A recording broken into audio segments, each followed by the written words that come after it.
Puji Tuhan. Nah, kesempatan pagi ini Bapak Ibu Saudara kita akan sama-sama belajar satu pengajaran firman Allah yang temanya pagi ini saya berikan judul dasar mengucap syukur. Saya percaya, saya yakin bahwa setiap kita sering mendengar, sering belajar tema pengajaran firman Tuhan tentang mengucap syukur. Banyak kali, sering kali saudara ya. Tapi saya berpikir tidak ada salahnya untuk kita kembali pagi ini melihat. Sama-sama kembali kita mendengar ya suara Tuhan, firman Tuhan tentang mengucap syukur. Mungkin ada di antara saudara pagi ini sedang menghadapi situasi yang tidak nyaman. Doa belum dikabulkan. Anda menghadapi satu kesulitan. Kadang-kadang kita tergoda gitu ya. Doa lama gak dikabulkan, mengalami situasi yang tidak kita suka, mengalami kesulitan, mengalami tantangan, mengalami jalan buntu. Kita mengalami satu pergumulan dalam hidup ini yang bisa jadi membuat orang percaya tergoda kayak orang Israel di padang gurun. Bersungut-sungut, mulai ngomel, mulai mengeluh. Kadang mulai timbul rasa keluh kesah, kok gini ikut Tuhan. Kok Tuhan belum jawab doaku, macam-macam. Makanya tidak ada salahnya pagi ini Tuhan kembali ingatkan kita lewat pengajaran firman Allah. Jangan lupa loh, tetap bersyukur setiap hari dalam kehidupan kita. Mari saya akan coba menyampaikan sama saudara dasar dari kita mengucap syukur. Mari kita baca dulu ayat firman Allah dalam 1 Tesalonika pasal yang kelima saudara ya, di ayatnya yang ke-18 saudara ya. Mari Bapak Ibu Saudara kita sama-sama baca. Saya berharap ikuti komandonya saya. Keluarkan suaramu baca firman. Sederhana kok. Alkitab berkata berbahagialah orang yang membaca. Membaca itu berbahagia. Apalagi kalau kita melakukan firman Allah dalam kehidupan kita. Cara berbahagia mendapatkan bahagia sederhana. Baca firman itu buat kita bahagia. Kiranya itu terjadi ya dalam hidup kita. Sama-sama kita baca, ucapkan firman Allah. 2, 3. Mengucap syukurlah dalam segala hal, sebab itulah yang dikehendaki Allah di dalam Kristus Yesus bagi kamu. Kalau pagi ini Anda bertanya kepada saya, Pak Pendeta, apa ya kira-kira yang Tuhan kehendaki yang saya lakukan dalam kehidupan saya?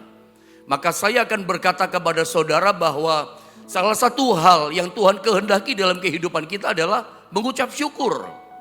Karena Alkitab jelas mengajarkan kepada kita dalam 1 Tesalonika pasal 5 ayat 18, mengucap syukurlah dalam segala hal.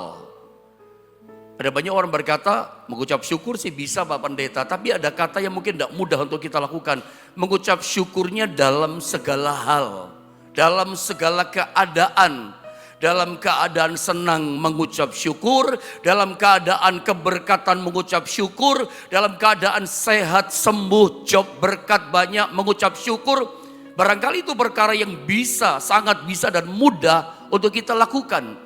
Tetapi bagaimana kalau lagi keadaan kita lagi susah? Segala hal itu senang maupun tidak senang.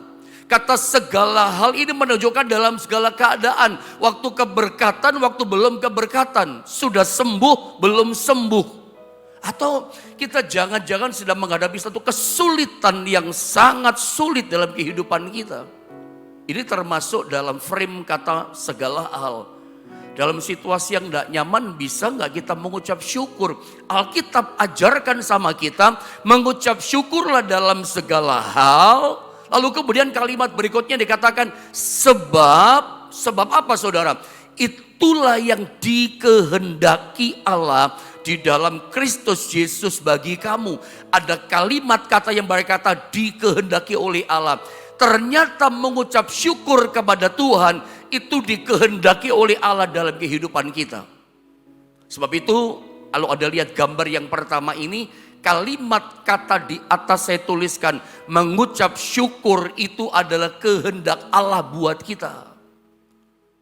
Makanya dari awal saya katakan kalau Anda bertanya pada saya nih pagi ini, Pendeta, apa ya kira-kira yang Tuhan kehendaki dalam hidup saya untuk saya lakukan? Mengucap syukur.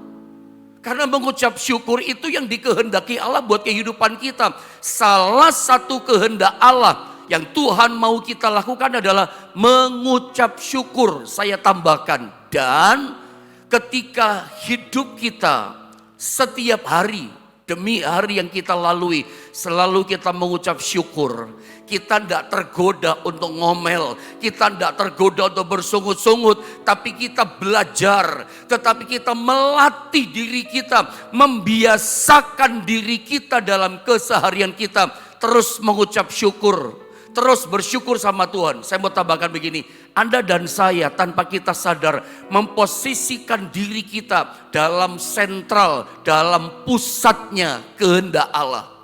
Sebab satu kehendak Allah dalam hidup kita yang Tuhan ingin dan mau kita lakukan adalah mengucap syukur dalam segala hal.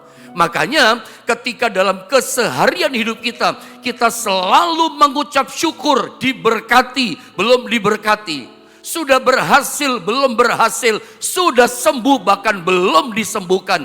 Kalau kita terlatih membiasakan diri kita mengucap syukur tanpa sadar begini, kita sedang dalam posisi sentral, pusat daripada kehendak Allah. Tahukah Anda, saya coba beritahu sama saudara, apa yang terjadi ketika Anda dan saya dan kita semua berada pada pusatnya kehendak Allah. Ketika kita berada pada sentralnya kehendak Allah, apa yang kita alami? Anda dan saya akan mengalami kemenangan daripada Tuhan. Ini rahasia kita mengalami yang namanya from glory to glory. Ini rahasia kita mengalami yang namanya from strength to strength. Dibawa Tuhan dari satu kekuatan kepada kekuatan, dari satu kemenangan kepada kemenangan lebih besar. Tuhan bawa kita dituntun dari satu kemuliaan, puji Tuhan, dibawa pada kemuliaan yang jauh lebih besar, jauh lebih besar lagi. Caranya bagaimana? Pastikan posisi hidup kita sebagai anak-anaknya, orang-orang percaya pada Tuhan, berada pada pusatnya, sentralnya kehendak Tuhan. Apa sentralnya pusat kehendak Tuhan? Hidup dalam pengucapan syukur. Itu penting. Makanya kalau kita tidak ingin kalah, kalau kita nggak ingin jadi pecundang, belajar mengucap syukur. Yang membuat bangsa Israel gagal masuk tanah Kanaan, terutama yang saya katakan yang mayoritas yang keluar, yang lahir dari tanah Mesir, mayoritas mereka gagal, tidak sampai. Saya pilih kata, pakai kata tidak sampai. Gagal ini tidak sampai pada rencana Allah, tidak sampai masuk dalam tanah yang diberkati Tuhan, tidak sampai tanah Kanaan. Kenapa? Bersungut-sungut, ngomel, tidak terlatih mengucap syukur. Cuman Yosua dan Kaleb yang masuk tanah Kanaan. Karena hadapi padang gurun, menguatkan kata-kata pujian, ucapan syukur yang keluar. Bukan omelan, bukan kecemasan, bukan ketakutan. Ada banyak di antara kita nggak sampai menikmati janji Tuhan, nggak sampai sembuh seperti janji Tuhan, nggak sampai menikmati jalan keluar yang ajaib, yang penuh mujizat. Kenapa? Kenapa nggak sampai pada yang dijanjikan Tuhan? Karena kita nggak terlatih setiap hari mengucap syukur. Ngomel, berkeluh kesah, itu membuat kita tidak sampai kepada janji Allah. Saya ingin ulang-ulang kembali, jangan bosan. Sebab ketika kita mengucap syukur dalam segala hal, Anda dan saya berada pada sentral dan pusatnya kehendak Allah. Ini indah loh.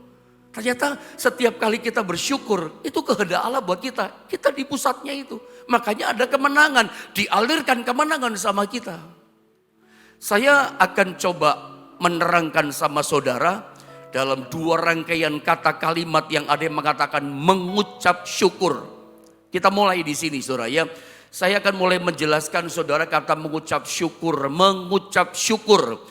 Dalam terjemahan bahasa Yunani, teks bahasa Greka, kata mengucap syukur itu disalin dengan kata eukaristeo. Atau ada juga yang mengatakan eukaristo atau eukaristeo. Nah, mengucap syukur atau eukaristeo dalam bahasa aslinya itu artinya adalah sebuah kesadaran akan kebaikan yang Tuhan berikan dalam hidup kita. Saya ulang saudara ya, dari renungan awal ini. Apa sih artinya mengucap syukur? Kalau dalam terjemahan bahasa Indonesia mengucap syukur ya mengucap syukur. Tetapi kalau kita kembalikan kepada bahasa aslinya dari kata Eukaristo atau Eukaristio, itu artinya mengucap syukur adalah sebuah kesadaran akan kebaikan Tuhan yang diberikan dalam hidup kita. Jadi yang menjadi dasar, kita bicara tentang dasar mengucap syukur. Yang menjadi dasar kita mengucap syukur, yang menjadi motornya, ya, yang menjadi penggeraknya, yang menjadi dinamosatornya kita untuk mengucap syukur itu apa? Kesadaran kita sadar mengalami kebaikan Tuhan dalam hidup kita. Saya percaya kita itu adalah orang yang bertubi-tubi mengalami kebaikan Tuhan. Tuhan menyerbu kita setiap hari dengan kebaikannya. Betapa pentingnya kesadaran kita dalam diri kita untuk mengalami kebaikan Tuhan. Tuhan baik dalam hidup saya. Jadi saya ulang saudara ya, dasar motor penggerak kita mengucap syukur kepada Tuhan itu dasarnya apa? Kesadaran kita bahwa Tuhan itu baik dalam hidup kita. Dia selalu berikan kebaikan dalam hidup kita. Kalau kita tidak memiliki kesadaran, ada banyak alasan kita ngomel. Macam-macam loh alasan untuk kita bisa bersungut-sungut. Ya, kadang-kadang kita itu lihat kalau kita ngalami masalah, itu ada alasan, ada saja alasan setiap hari dalam hidup kita itu untuk kita ngomel.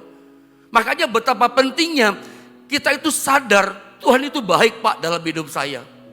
Kesadaran akan kebaikan Tuhan itu menjadi penggeraknya kita untuk kita bisa bersyukur. Anda dan saya tidak akan pernah bisa bersyukur sama Tuhan kalau Anda itu gak sadar Tuhan baik dalam hidupku. Dan saya percaya memang sesungguhnya Tuhan itu sangat baik dalam hidup kita. Justru kita kapan sih sesungguhnya kita mengalami kebaikan Tuhan? Bukankah waktu kita mengalami kesulitan? Betul apa tidak? Padang gurun itu bicara kesulitan. Padang gurun bicara pergumulan hidup. Itu tempat terbaik. Padang gurun, kesulitan, tantangan, persoalan. Itu tempat yang the best. Tempat yang terbaik, tempat yang terindah sekali untuk kita bisa mengalami kebaikan Tuhan. Jadi kapan kita mengalami kebaikan Tuhan? Justru di padang gurun. Jangan lupa itu saudara ya. Padang gurun tempat yang paling subur, tempat yang terbaik buat kita untuk mengalami segala kebaikan Tuhan. Makanya betapa penting kesadaran kita bahwa Tuhan itu baik dan Dia memberikan banyak kebaikan dalam hidup kita. Makanya bangsa Israel, lihat saudara ya, bangsa Israel mereka gagal mengucap syukur. Kenapa? Tidak bisa melihat kebaikan Tuhan, tidak bisa peka, tidak bisa menyadari Dia itu baik.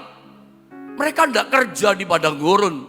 Begitu buka mata, Tuhan itu sudah turunkan mana, roti malaikat setiap hari. Mereka tinggal menghamparkan kain atau menghamparkan apa, tinggal dipungut itu mana. Tidak kerja loh, tapi nggak bisa melihat, tidak sadar Tuhan itu baik. Gunung batu keluar air, di mana terjadi? Di padang gurun. Justru di padang gurun yang sulit itulah mereka mengalami yang namanya segala kebaikan Tuhan. Tapi sayang mereka tidak peka, tidak sadar akan kebaikan Tuhan.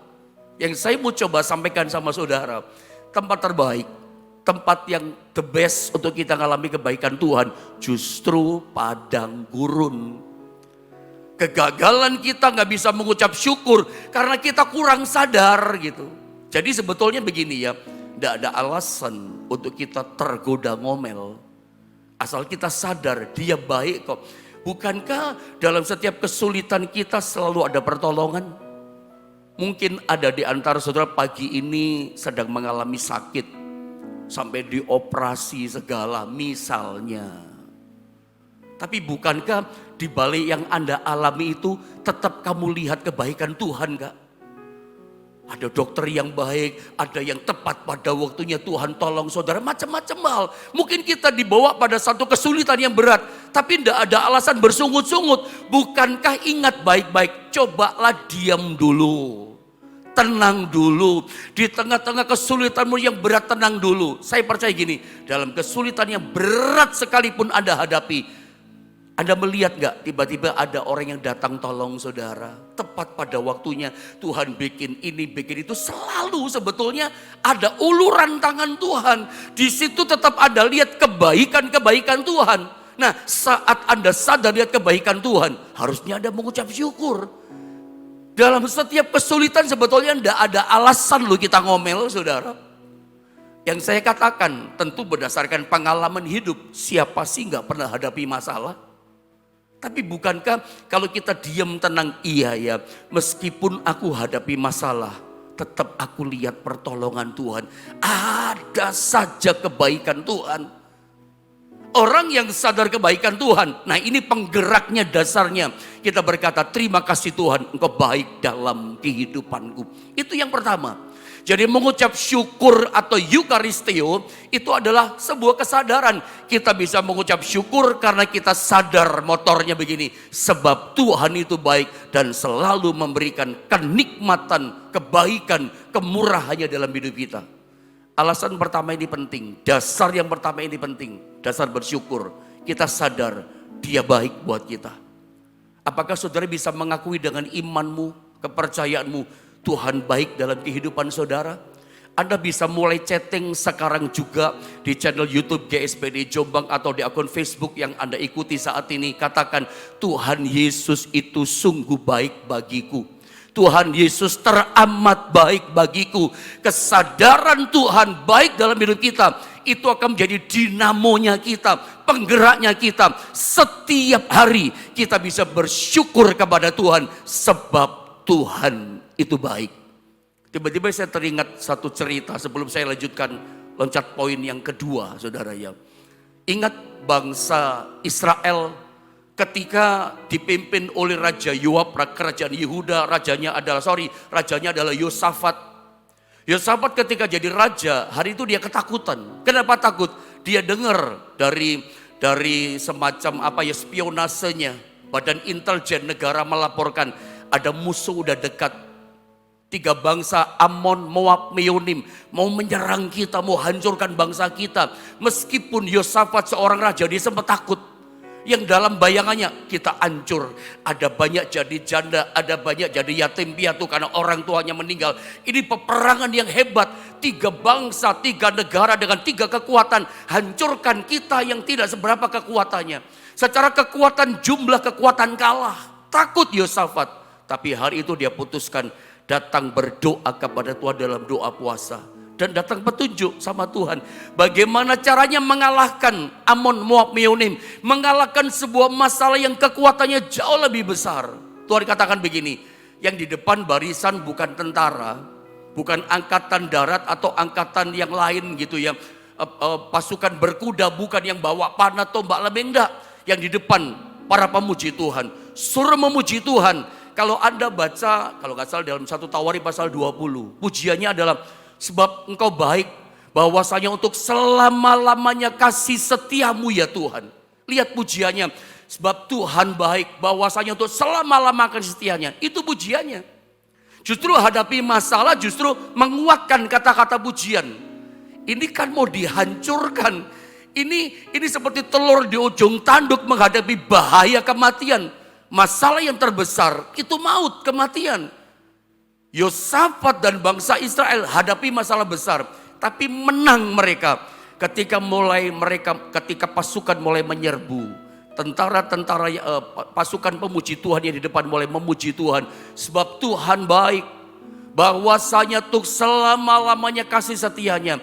Tiba-tiba ketika kata pujian dilepaskan, ucapan syukur dilepaskan. Betul kata Alkitab, ada mujizat dalam ucapan syukur. Tiba-tiba bangsa Amon, Moab, Meonim tidak kenal siapa kawan, tidak kenal siapa lawan. Mereka kebingungan gitu loh. Mereka tidak kenal kawannya, bunuh-bunuhan sampai semuanya mati. Tidak tersisa seorang pun hidup. Tuhan tumpas semua musuhnya. Bagaimana bangsa Israel yang dipimpin Yosafat menang? Melepaskan kata ucapan syukur pujian. Kesadaran akan kebaikan Tuhan. Makanya meskipun diserang oleh badai persoalan, dihantam kesulitan, tetap keluarkan kata ucapan syukur. Sebab ada mujizat dalam ucapan syukur. Tetap sadar, bukan berarti hadapi badai kesulitan lalu kita ngomel. Justru menghadapi himpitan persoalan pagi ini, mungkin saudara sedang sakit. Dokter mengatakan macam-macam penyakit saudara. Mungkin saudara jobnya lagi sepi, ada banyak masalah. Maunya tergoda ngomel, kok gini sih Tuhan, kok susah sih Tuhan. Ganti kata-kata omelan dengan apa? Sebab engkau baik Tuhan. Bahwasanya untuk selama-lamanya kasih setia Tuhan. Ucapkan syukur. Ada mujizat dalam ucapan syukur. Itu kan kata-kata iman. Disitulah kemenangan kita. Jadi motor yang pertama, dasar yang pertama yang membuat kita bisa bersyukur adalah apa? Menyadari Tuhan itu baik. Meskipun dalam kesulitan, katakan engkau baik Tuhan. Memang dia baik. Di padang gurun pun Tuhan bisa pelihara kita. Yang kedua, kata Eucharistio atau mengucap syukur itu artinya adalah menang. Aneh. Bukan cuman aneh, amazing, menurut saya luar biasa. Bahwa ternyata arti mengucap syukur itu menang. Maksudnya bagaimana? Jadi ternyata tanpa kita sadari, ketika kita dihantam masalah, mengalami kesulitan, kalau kita tetap bisa mengucap syukur, itu artinya kita sedang memposisikan diri kita pada posisi menang. Saudara bisa paham ya? Bukan pada posisi kalah. Kenapa kita kalah? Kita nggak mengucap syukur. Tadi saya sempat katakan sama saudara, semua bangsa Israel yang keluar dari tanah Mesir, ujungnya mereka tidak sampai ke Kanaan. Ibaratnya mereka kalah. Kenapa? Ngomel, bersungut-sungut. Bersungut-sungut justru membuat kita posisinya jadi pecundang. Posisi kita pada posisi yang kalah. Coba kalau kita mengucap syukur. Lihat kisah Daniel. Ketika dia diancam mau dimasukkan dalam gua singa, itu ancaman tidak main-main loh. Ada baca kisah tentang Daniel ketika dia diancam dalam bahaya maut, dalam masalah yang besar. Apakah dia bersungut-sungut? Tuhan kok saya ngalami gini, gimana sih Tuhan? Dia nggak nyalakan Tuhan. Alkitab katakan dia mengarahkan dirinya ke arah kiblat, ke arah barat. Dan dia berdoa 1 hari 3 kali seperti yang biasa dilakukan. Dan dia memuji-muji menyembah Tuhan Allahnya. Pujian penyembahan itu artinya mengucap syukur. Lihat kisah Daniel. Makanya ketika benar-benar dia dimasukkan dalam gua singa. Lihat dia bukan kalah tapi dia menang. Sama dengan Sadrak Mesak Abednego. Tetap yang dia puji Tuhan Allahnya. Aku tidak mau menyembah patung yang Tuhan dirikan. Dewa tidak mau. Tetap aku menyembah, memuji Tuhan Allahku. Itu ucapan syukur loh. Itu kata-kata iman. Apakah mereka kalah? Menang. Karena tanpa sadar ini penting. Ketika kita mengucap syukur, ternyata kita sedang dalam posisi menang. Dalam sentral pusat hadirat Allah. Saudara, semua orang yang dalam pusat kehendak Allah, pusat sentralnya hadirat Allah. Tidak ada ceritanya orang itu kalah. Mengucap syukur itu kan kehendak Allah. Masa orang melakukan kehendak Allah dia kalah? Makanya saya ulang, Eucharistio mengucap syukur yang kedua itu amazing, artinya menang. Setiap orang yang dalam kesulitan tantangannya, asal dia tidak ngomel, asal dia nggak bersungut-sungut, tetap mengucap syukur kesadaran kebaikan Tuhan, dia itu ada pada posisi menang, bukan posisi kalah. Ini ajaib. Saudara mau menang, seperti Yosafat menang, tetap mengucap syukur. Pagi ini kalau Anda sempat ngomel, berkeluh kesah sungut-sungut sama Tuhan, minta ampun pada Tuhan pagi ini. Kadang kita itu tanpa sadar mulut kita tergoda untuk ngomel, hati kita bersungut-sungut, bertobat pagi ini. Karena Alkitab singkapkan firman Allah pada kita, ketika kita mulai ngomel bersungut-sungut, kita pada posisi yang kalah. Makanya setan akan selalu menggoda kita untuk ngomel. Untuk kita kecewa sama Tuhan. Untuk kita tawar hati. Karena begitu kita tawar hati, ya kita kalah. Itu kan maunya setan. Selalu setan goda kita untuk bersungut-sungut. Sekarang katakan, aku tidak mau ngomel. Aku tidak mau bersungut-sungut. Aku mau bersyukur. Sebab ketika kita bersyukur, kita dalam posisi menang. Bahkan lebih daripada pemenang. Bukankah memang destiny kita orang percaya? Roma 8:37, kita adalah lebih daripada pemenang.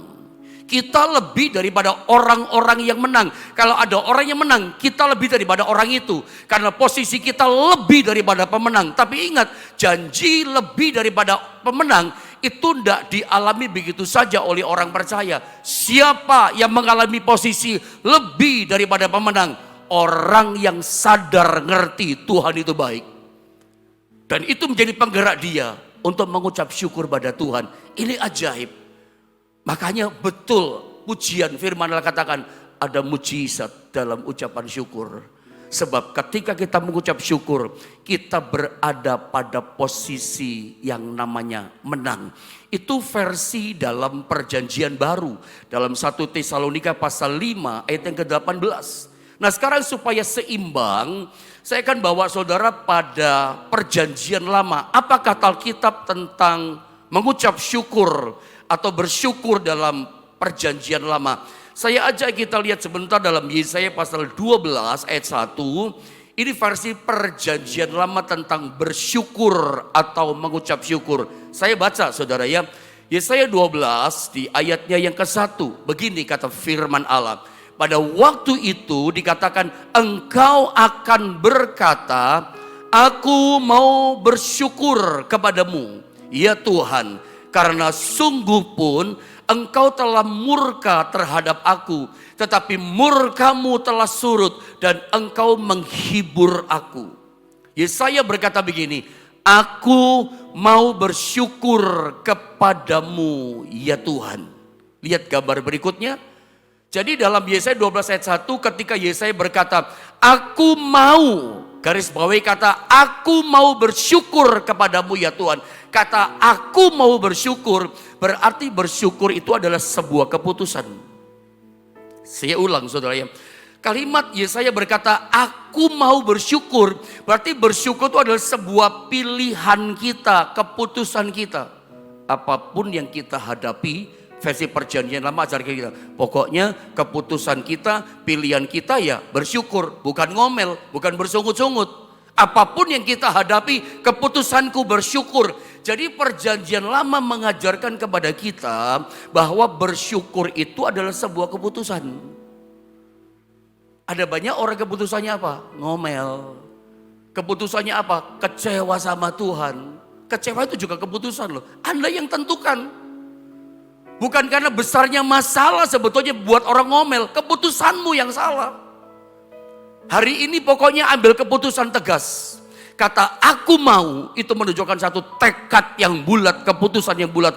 Pokoknya dalam segala hal senang, susah, sembuh maupun belum sembuh. Ya sudah diberkati, belum diberkati. Tekadku bulat, keputusanku bulat. Aku tetap mau bersyukur kepada Tuhan. Itu keputusan.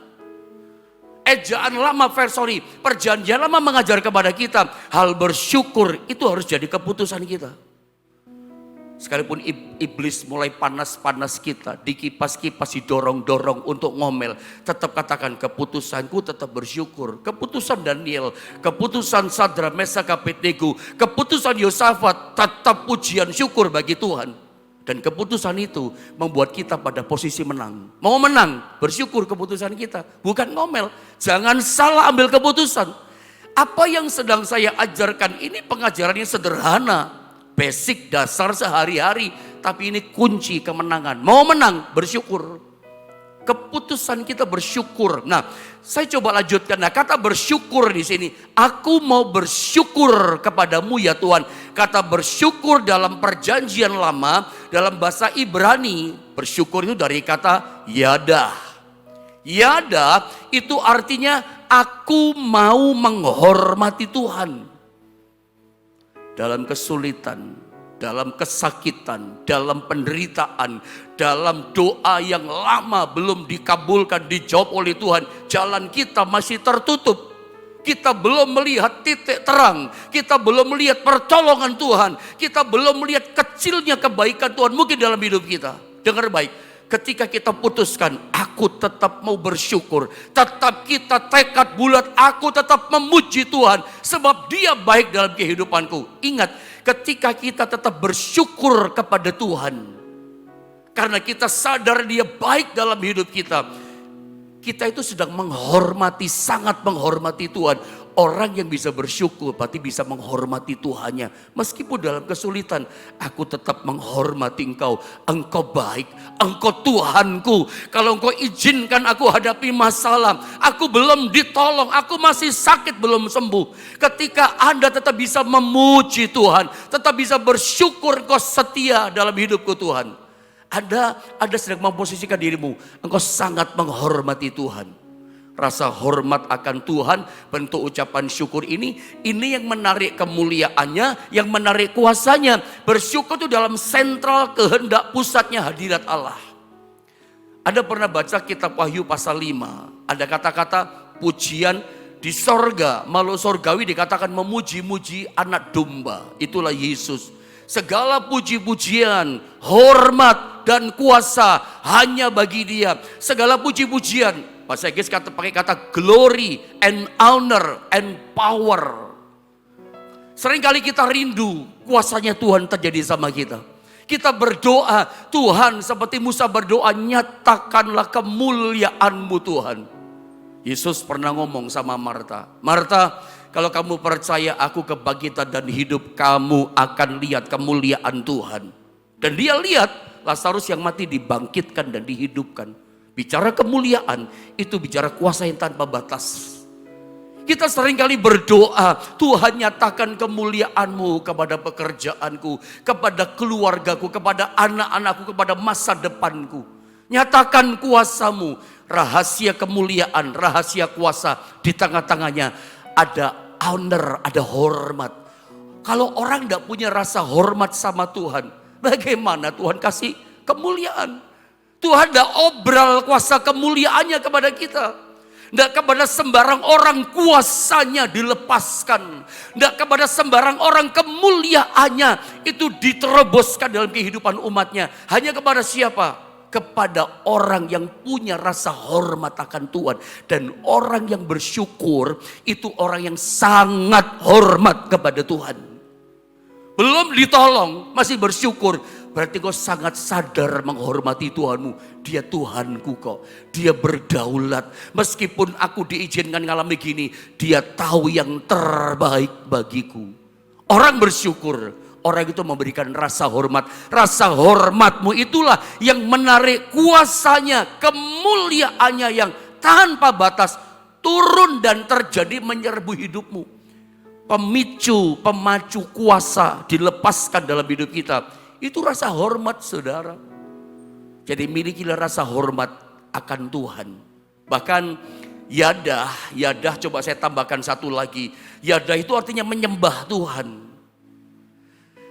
Jadi sebetulnya menyembah Tuhan itu jangan hanya sebatas diartikan waktu kita nyanyikan pujian penyembahan yang slow. Oh itu menyembah Tuhan. Enggak, itu memang termasuk penyembahan. Termasuk worship, pujian lambat yang slow.